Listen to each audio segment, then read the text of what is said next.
Hello everyone, I'm Steve Pettis, your local NC State County Extension Agent. Thank you for listening to Gardening in the Mountains radio show on 95.3 WTZQ.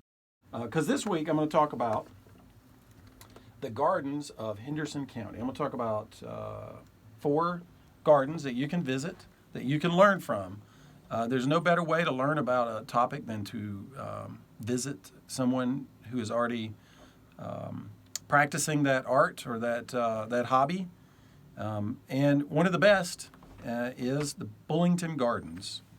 Bullington Gardens is it's a local botanical garden, but it's much more than just a garden.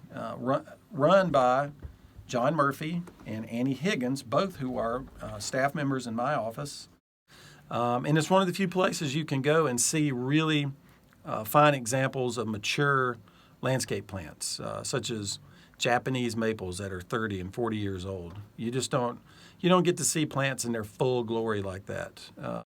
The next garden I'd like to talk about are the Flat Rock Playhouse gardens.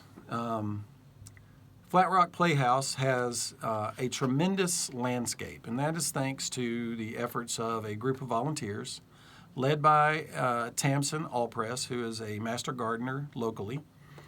And back in 2008, she visited the gardens and she thought to herself, boy, these could use some work.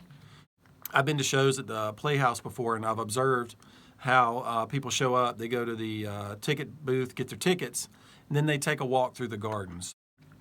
The next garden we'll visit is also in Flat Rock. It's the Flat Rock Park Pollinator Garden.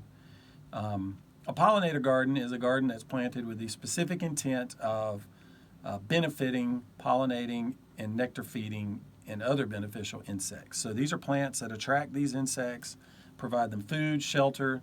There's plenty of water at that park, so those are the 3 things you need to attract pollinators to your garden: food, shelter, and water. The last garden I'll take you to on our radio garden tour of Henderson County is it's a little different in that this garden is mostly concerns itself with local foods.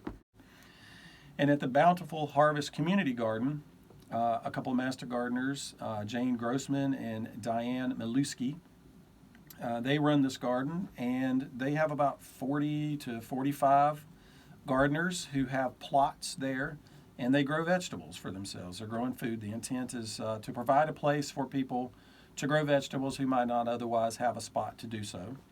We've had big brothers, big sisters pairs, such as Joey and Andre. They've had a bed for the past few years, and Andre had never seen where a tomato came from, so he learned how to grow plants from seed. He learned how to care for those plants. He learned how to harvest them. My name is Steve Pettis, and I've been your host for the Gardening in the Mountains radio show. We do this each week at 8 a.m. on Saturdays on WTZQ 95.3. You can email me at gardeninginthemountains@gmail.com, or you can give me a call at 697-4891 to get all your garden questions answered. And remember, we're here to help you make your garden grow better.